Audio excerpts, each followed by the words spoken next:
Welcome back to Where Are They Now? My next guest reached the final five in Big Break Myrtle Beach. I think it was season 22.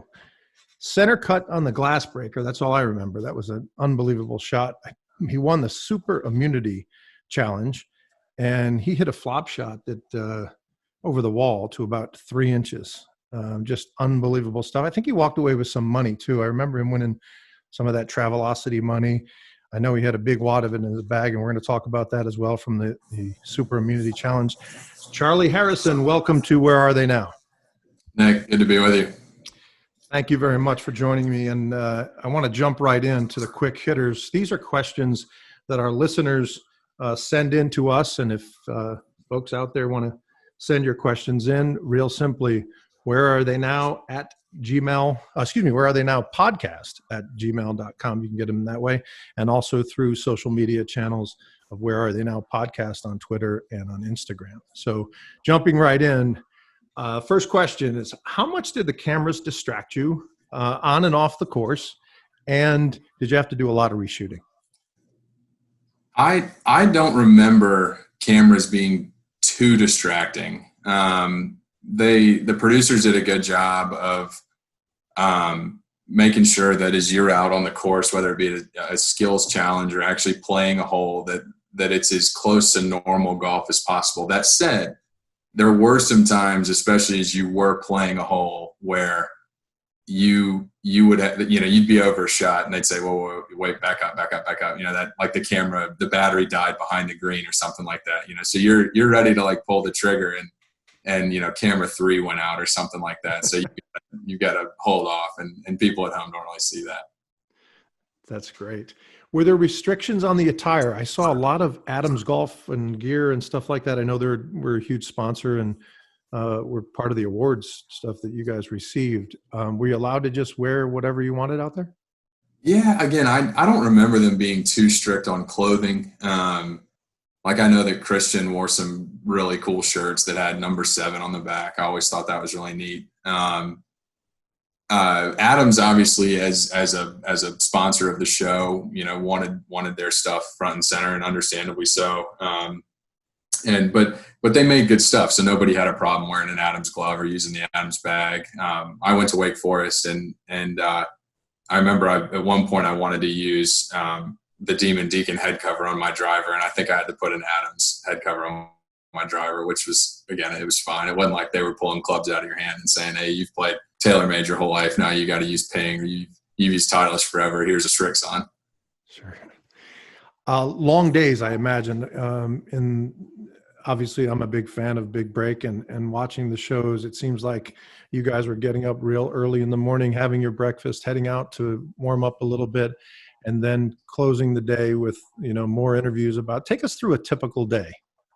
It was an unbelievably long process. On one hand, you kind of blinked and it was over, because you shot, I think it was 13 episodes in 14 days, including the intro episodes. I think there were 12 episodes of competition and then a bonus, week 1 intro episode. But yes, days were seriously grueling. I think we were usually up at 4:30 or 5, breakfast at 5:30. You'd be out on the golf course pretty much all day. You do either half an episode or an episode or 2. There were 2 skills challenges in the morning. Then you'd have lunch, and then there was generally 1 in the afternoon, and then an elimination challenge or something like that afterwards. And so, trying to corral TV crews and audiovisual people and makeup folks, and then on top of that, the golfers and the carts and the bags and whatnot.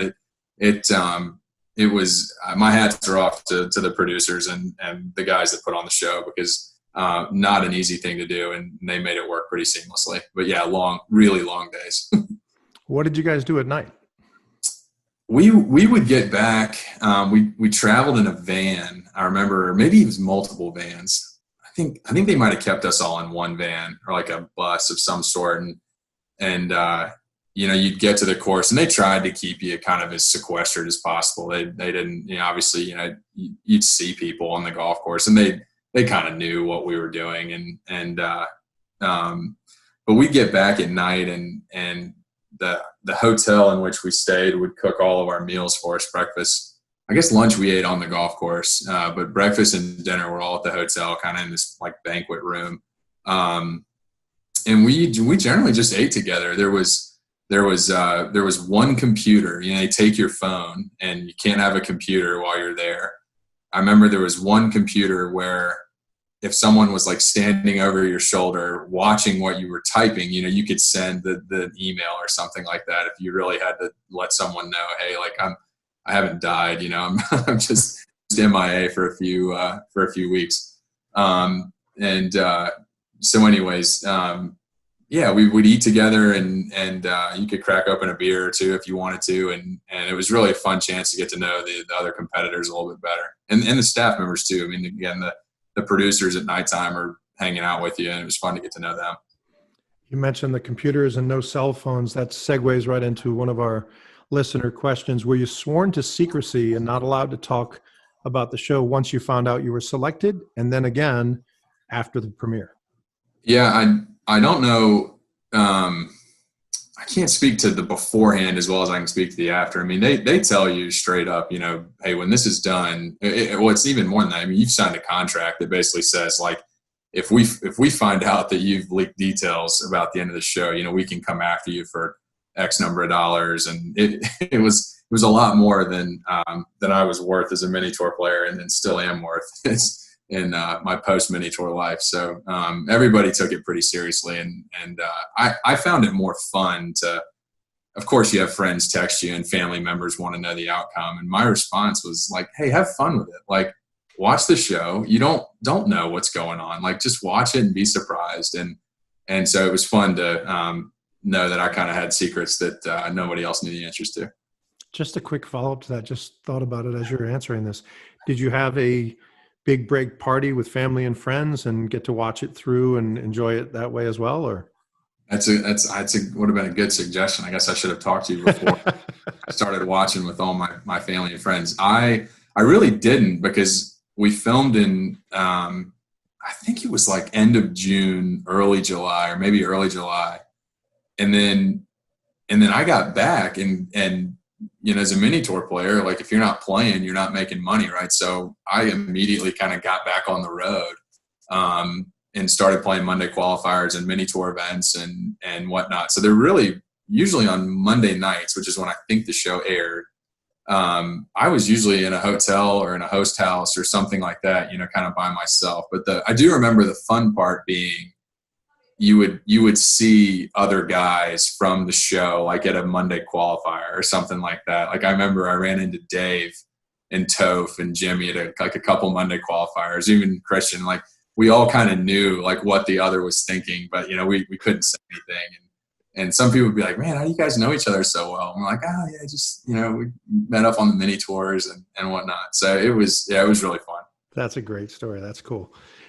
These two questions, the final two on our quick hitter segment, are the most asked by our listeners. First one is, how about the eliminated members? Where did they go when they were eliminated? And did they get to play golf during the day? Were they still with the players that were still in the running? What happened to the eliminated folks? I wouldn't feel too bad for the people that get eliminated. I mean, again, the producers, they want you to have a good time on the show, kind of regardless of how far you make it. And, you know, if you get bounced on day one, you know, they can't really run the risk of you going home that day and kind of, well, all of a sudden everyone knows that, you know, he or she is not still on the show because now they're back home. But yeah, the days were filled with you could play golf at the other Myrtle Beach courses if you wanted to. I'm pretty sure a couple producers went out with a couple contestants who had been recently eliminated, and they like rented jet skis for the day and got to take them up and down the Myrtle Beach Intercoastal. And yeah, whether it be you know, cruising around Myrtle with you know, producers or riding jet skis or playing more golf, there wasn't a whole lot of downtime for the folks that weren't filming day to day. Awesome. Last question came from Jenny from Marco Island, Florida, and she asked a question that many others asked. We see you on the driving range all the time. Please tell me there's a putting spot for putting. And then also she asked, did you get to practice the challenges before filming them? Yes, there is a putting green. We warmed up most mornings at, I believe it's the Norman course at the Barefoot Resort has a really impressive learning academy and driving range. And so we spent most of our time at that practice facility, again, really early in the morning because we had breakfast like before the sun came up. And so you got to hit balls, you got to putt.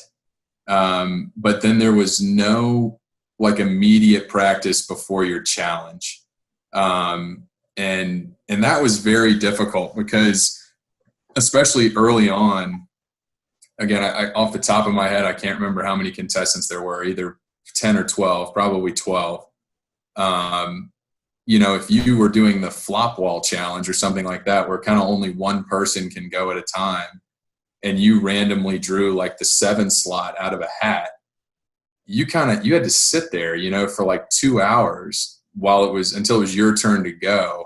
And out of fairness to the other competitors who you couldn't go like hit chips in the woods or go hit a couple more balls. So like, yeah, you're standing over, a flop off a tight lie, not having hit a golf ball in like 90 minutes, telling the camera crew like, y'all watch out. There's a 90% chance I blade this right into your lens. Oh man, that's amazing. We are speaking with Charlie Harrison from Big Break Myrtle Beach. In my view, the best player on the show. He was a Final 5 member along with, as you'll all remember, Toph and Jimmy and Tessa and Anthony. Let's start right from the beginning. So what motivated you to try out for Big Break, and what was the tryout like? Where were you? How did you find out? That whole beginning process, Charlie. I turned pro. I graduated from Wake Forest in May of 2013. I played amateur golf that summer because I got invited to a couple of amateur events that I had never played in before, and didn't ever know if I'd get invited to play in again. And so I didn't turn pro until the fall. I made it to second stage of the then web.com tour Q school, but did not get through second stage to final stage. So I was playing all sorts of 1-2 day shootouts and mini tour events that winter. And I remember I was playing in I think it was a Swing Thought tour. It might've been the NGA tour or something back in the day. I think it's Swing Thought now, but it was at Disney at the Magnolia course. And I remember coming up 18 and there were some guys with cameras over to the right of the scoring area and had no idea what they were doing, but found out quickly that it was Big Break interviews. And it was an easy decision. I mean, I think the first place check at that week's Swing Thought event was, I can't remember, $1,500 or something like that. And I was playing against 100 guys. And I figured, okay, I've got the chance to go on a show where there's, call it 10 or 12 other contestants. And I think if you won, I can't remember what Jimmy got, $100,000 maybe in like a PGA Tour exemptions. That's huge money. And I needed it in a bad way. So I didn't think I was going to get selected. But I was glad I did. And the opportunity was one I'm very grateful for. That's awesome. How did you prepare for the competition? You find out it's coming. I imagine they give you a month at least, right? And how did you prepare?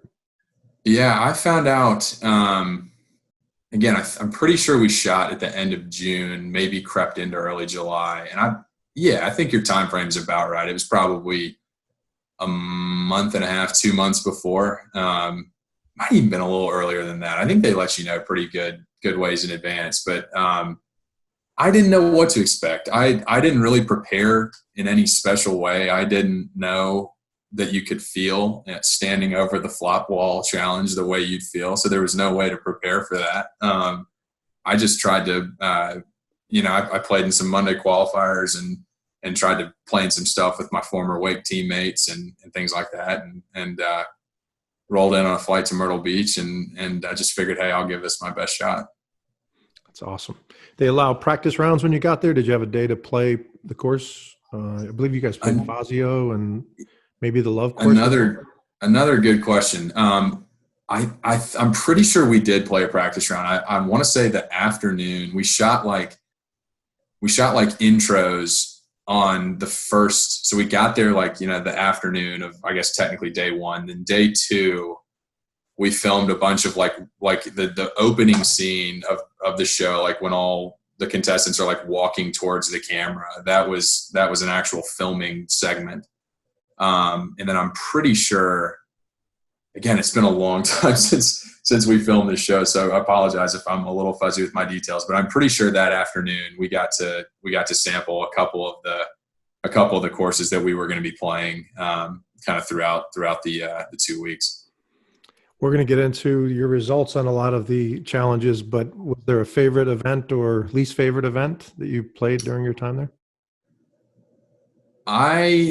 I really liked anything that was real golf, so anything where we were playing holes. The skills challenges were a great test of just that. It was a great test of your skills ability. But I found it very difficult in that it wasn't like real golf, I remember there being like a chipping challenge where you had to get it like to a rope, but if it hit the rope, you were out and whatnot. And it was hard for me to kind of say, okay, like, yeah, if I chip this to 10 feet, normally if I make the putt, I'm good. But here I'm just tested on my ability to, chip it to like 1 foot. And that's not real golf. Like if you drive it in the rough on one, but you wedge it up to 4 feet, you can still make birdie. Whereas the big break, most of it just tests your ability, like to hit that one fairway. So that was challenging, but it was good for me because I think it toughened me up.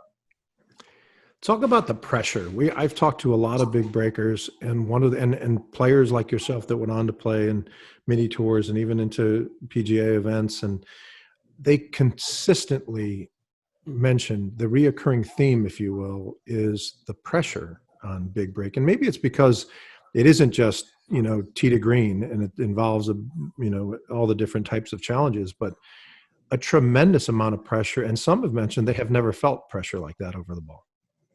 It was pretty intense. And again, I think I said it earlier, there's just no way to prepare for it. I mean, I was not a stud junior golfer. I was a very average college golfer at best.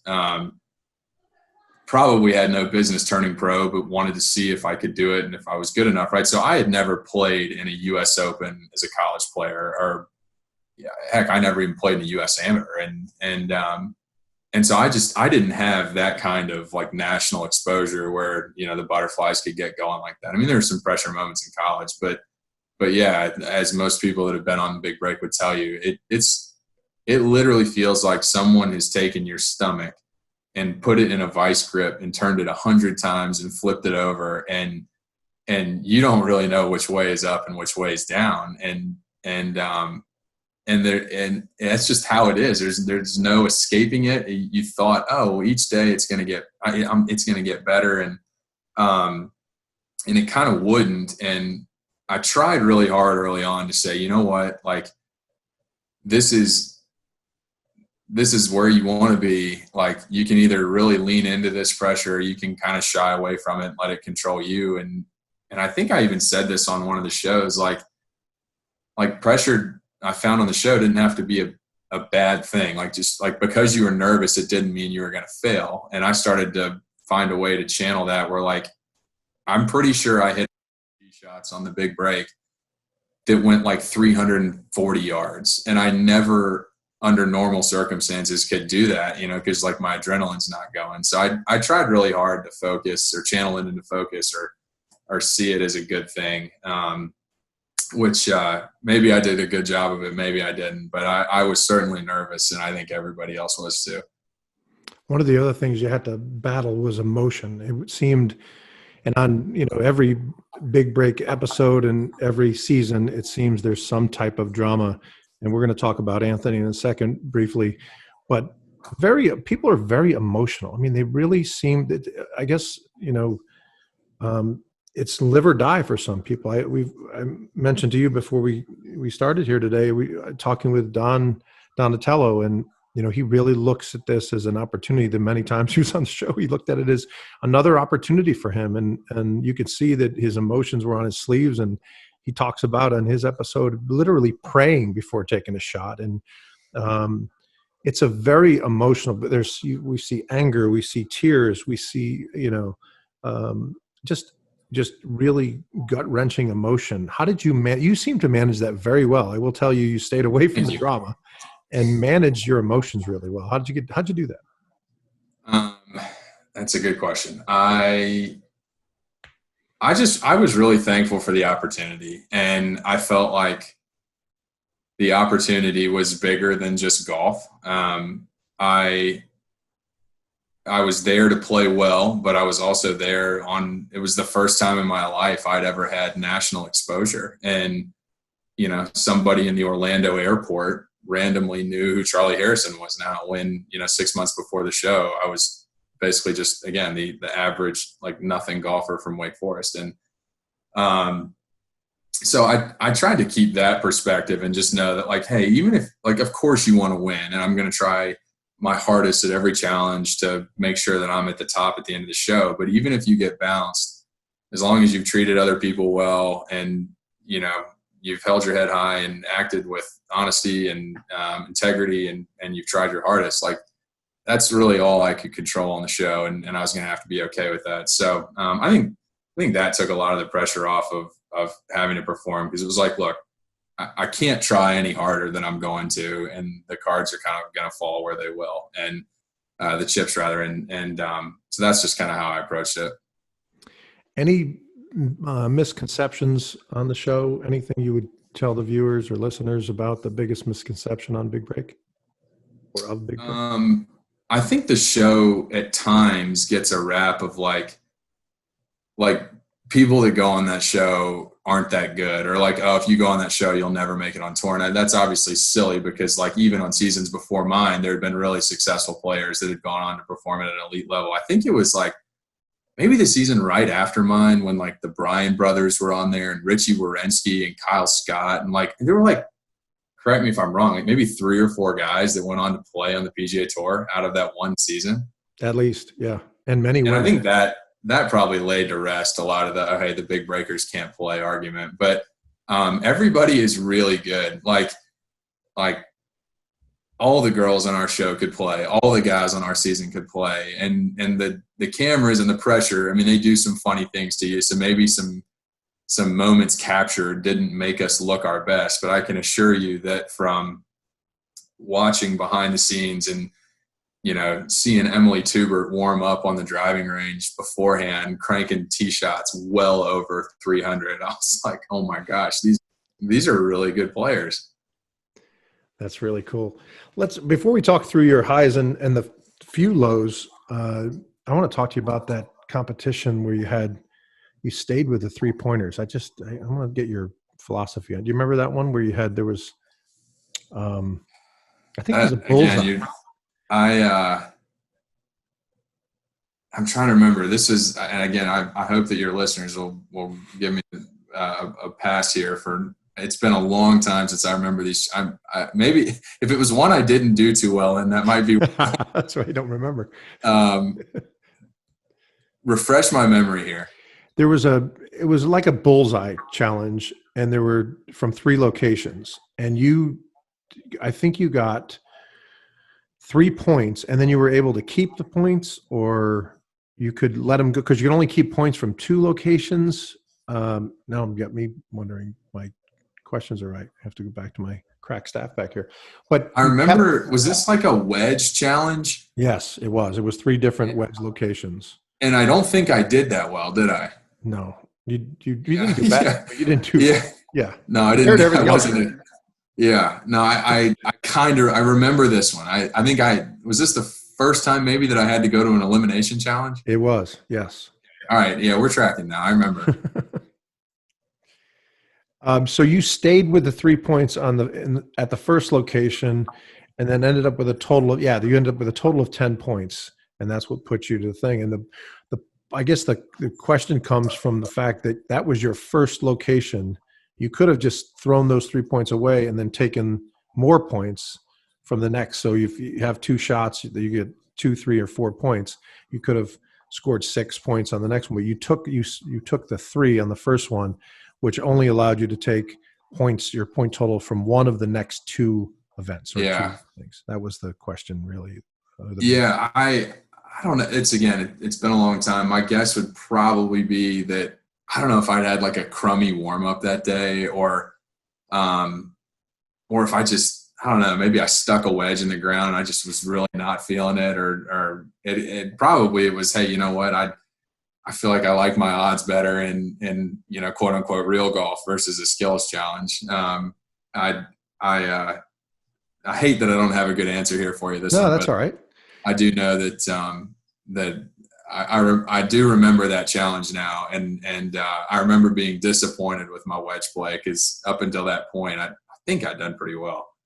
Yes, you have. Matter of fact, I mean, we're going to talk through right now. I want to talk first about the super immunity, which you did win, and bombing drives there at the same time, showing a real soft touch with your irons as well around the green, particularly bunkers. Tell us a little bit about earning the super immunity. And I'm not sure if the super immunity's has it gone on another show that you know of? I don't know if it has. It's a good question. I don't know. I didn't.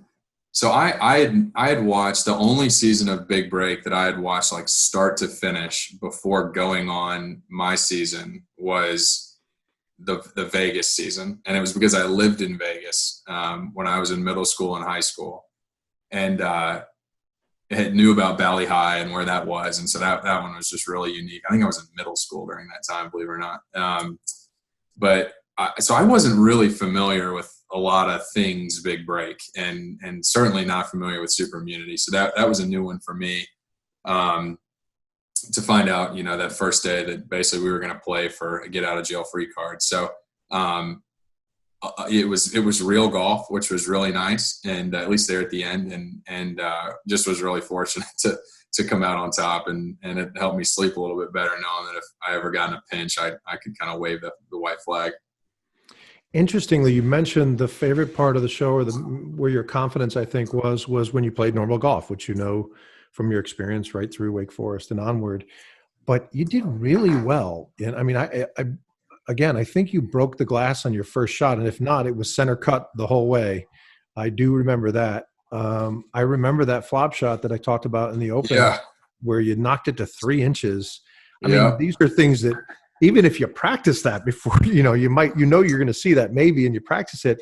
These aren't years of experience of hitting those type of shots. So talk a little bit about the events and the challenges and that type of thing. Just really nerve wracking. I remember, I think the glass break was probably the first one we did. And everybody, even though again, I wasn't super well versed in Big Break stuff and past history, I did know that at some point we were going to do that. I think everybody probably associates Big Break with the glass break. And I guess that was the one that I had given some thought to, because I had gone back and watched clips of guys, doing that challenge. And I don't think I ever saw anybody take their time. It was like the gun went off, and it was just like, rapid fire machine gun approach. And I kind of thought, okay, I can control my trajectory pretty well. If I just take an extra couple seconds, maybe I can hit like 3 or 4 shots instead of 15 or 18 and have some success. I didn't really expect to knock the glass out on the first one. But I did intentionally take my time, and it paid off. Super nervous, just like all the others. I seem to be a little less nervous on playing real golf. Maybe that's why I liked it better. But the skills challenges tested your ability to perform that one thing that was asked of you at that exact time. And again, usually it had been a while since you had last picked up a club, because very seldom were you the first person to hit the shot or hit the putt. For that challenge, there's a lot of waiting around, and then, all right, here's your flop shot off basically the equivalent of a pool table. Good luck. Let's talk about the elimination with Jimmy. Did you expect to be selected by him? I mean, I know Toph and Jimmy seemed to spark up kind of relationship and friendship on the show. Tessa was another one available. You were playing really well. And then to be selected and to go into that match. Tell us about the feeling of being selected, your feelings that day, and then just how the match went.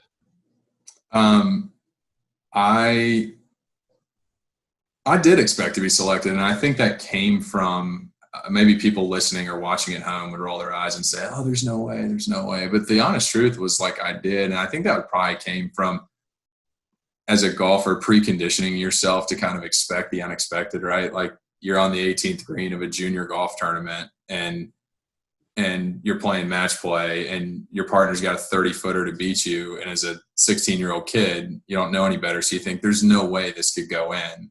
And then it does, and it teaches you pretty quickly, like, hey, anything can happen, right? So it was better to be positively surprised than negatively surprised, kind of how I approached it. So I was fully prepared to be picked, and knew that when I decided not to, wave the super immunity white flag and give back the cash. Knew that it was going to be a tough fight. Jimmy was a heck of a player. Again, I got to see a lot of his golf behind the scenes that people at home didn't get to see. Awesome player, great control of his ball flight, and just knew that it was going to be a tough challenge, and was disappointed in a big way not to come out on top. But if I wasn't going to win, I was glad that Jimmy did, because he's a great dude. I want to go back to the quick hitters question. One that came up specifically for you was asking about your demeanor that day. And the exact question was, it seems like Charlie's demeanor changed the day of the final elimination. And so I wanted your thoughts on that. That's interesting. I don't think I changed. I guess maybe now it's been 6 years since we filmed that. Maybe if I went back and watched, first couple episodes and then watched that elimination where I got sent home, maybe I would see something different. Let me just jump in, because I want to, for clarity's sake and completeness, she put in parentheses confidence with a question mark. Interesting. Yeah. So the interesting part about that challenge was, again, Big Break has got a pretty finite window in which they can put the show on TV each Monday, or I guess they could. It's not running anymore. And a lot of things that we did had to be trimmed down to fit that, 1 hour window, of which probably only 41, 42 minutes was actual Big Break, maybe even less than that with commercials. So I remember it was supposed to be a 2-hole challenge. And I think it was just the end of the 2 holes. Whoever had the lower cumulative score got to go on, and whoever didn't went home. And if I'm not mistaken, Jimmy and I played the second hole, I think 3 or 4 times before he beat me.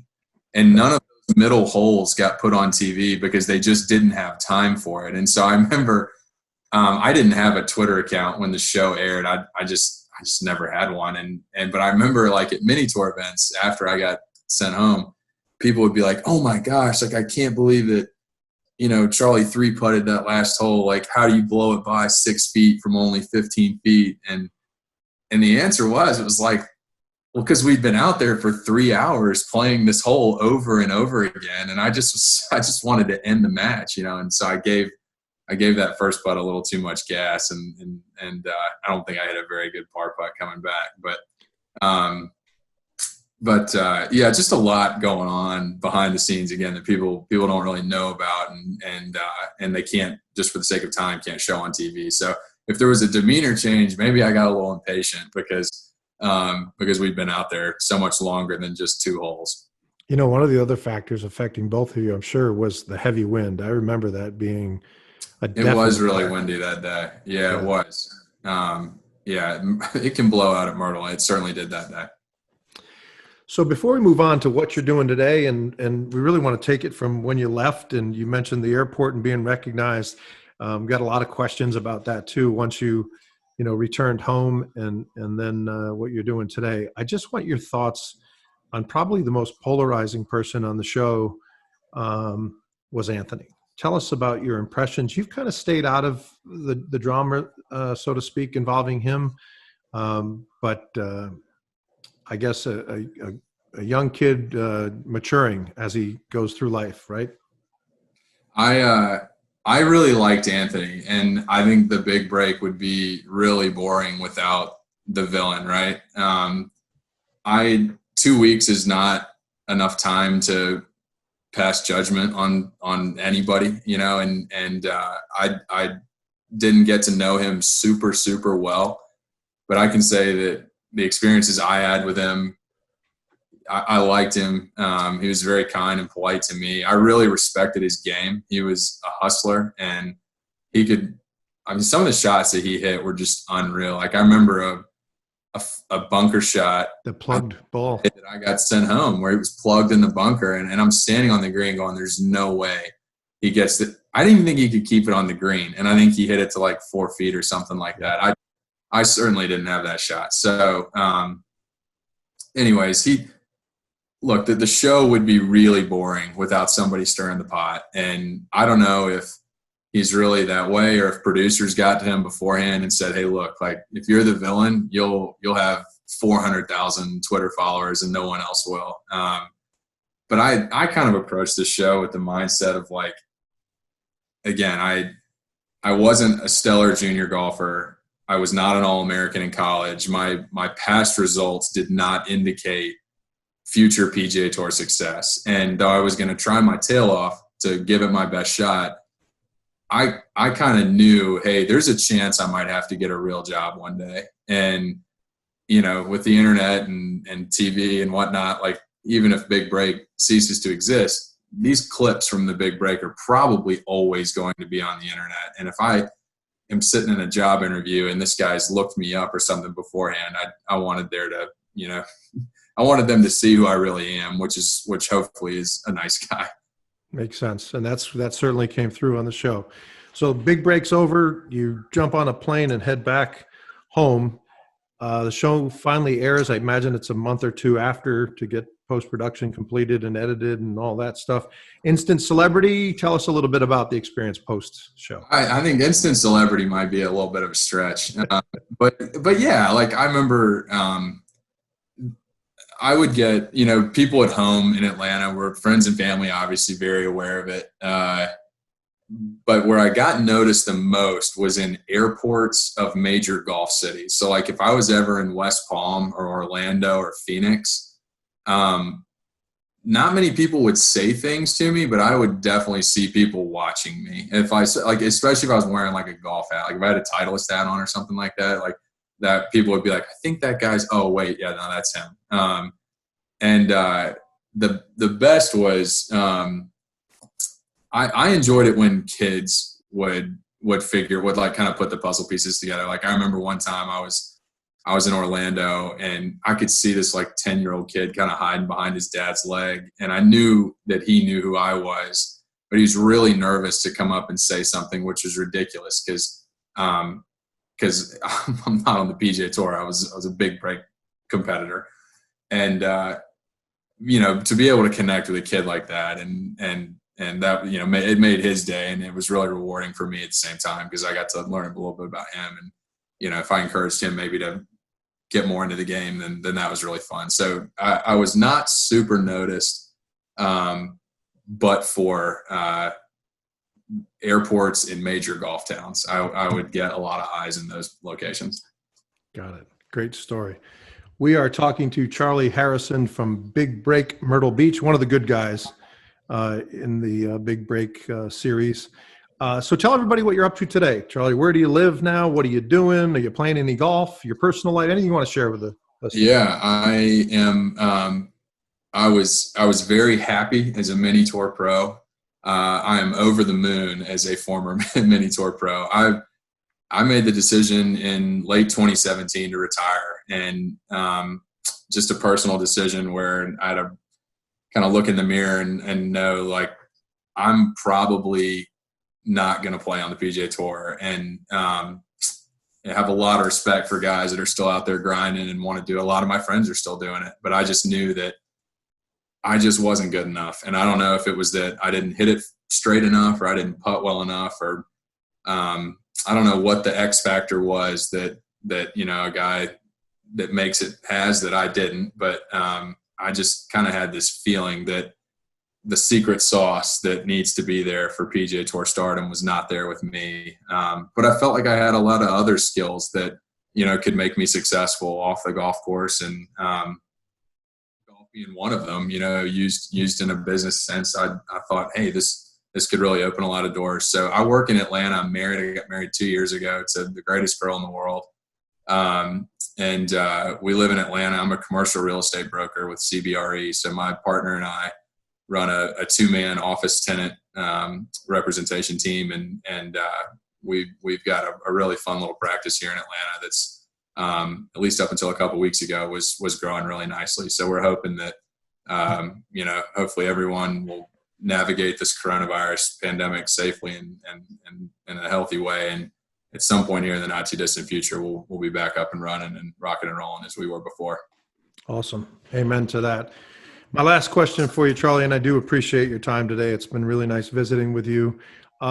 What did the Big Break reveal from many life lessons from you, and what did you take away from it? Probably a couple things. Right off the bat, the first would be that I could handle pressure, and I know I didn't win, but the pressure that I felt on the Big Break is probably to this day the most uncomfortable I've ever found myself in any situation. And I'm able to draw on that. I remember like the summer after the Big Break, that summer 2014, I played really, really well because nothing I played in came close to making me feel the way I felt, again, standing in front of the flop wall, or having a putt to continue with Jimmy. And as I've moved forward now into a business career, I'm further able to draw on that. Like, again, pre-coronavirus, when my partner walked into somebody's office for a pitch, your insides are going, you're nervous, you've never met this person before, you're trying to sell yourself and explain why you're really, really going to be able to help their business moving forward. And I've had to explain to my partner, I'm like, you don't understand, man. Like, we're going to be okay here, because I've felt like this before. And in fact, it was way worse than this, and I came out okay. So like, we're going to be all right. And so I think the first is just drawing on the pressure and knowing that I was able to channel it into something good. And then I guess the other aspect would be that the game is just an awesome one. And I know that sounds like so generic and blah, but like the folks that were on the Big Break, we had the ability to reach people that we didn't even know, right? And there were, I don't know, hundreds of thousands of people maybe that watched me and us on Monday nights. And my hope would be that we encourage people to further love the game and to further, want to play. And I don't have any kids, but hopefully one day I'll be fortunate enough to have a couple. And I know that the spurred passion that I had for the game from Big Break is going to be something that I look at and look towards when I'm thinking about, hey, I'd really like to teach my own kids this game one day. So dealing with pressure and a love of the game, probably the two things that taught me.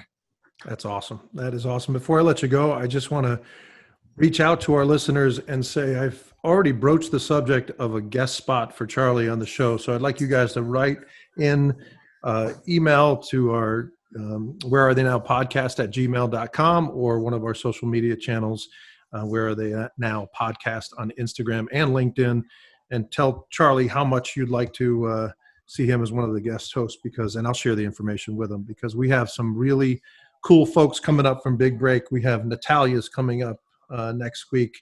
Cindy Miller's coming up. We talked about Toph. He'll be coming up. Tessa's coming up soon. Kip is coming up. And then two winners. We have Mark Silver and Mark Murphy from Ireland. So a lot of big breakers. And I want to share that time with somebody from the inside. And I've reached out to Charlie to hopefully convince him. So I want your feedback on who should be the 2 or 3 hosts And I'm pretty sure that I got one right here. So, Charlie, I really thank you for your time today. I really appreciate it. We all wish you the best, and hopefully we'll talk to you soon. There we go. Good being with you, Nick. Thanks for your time. Take care.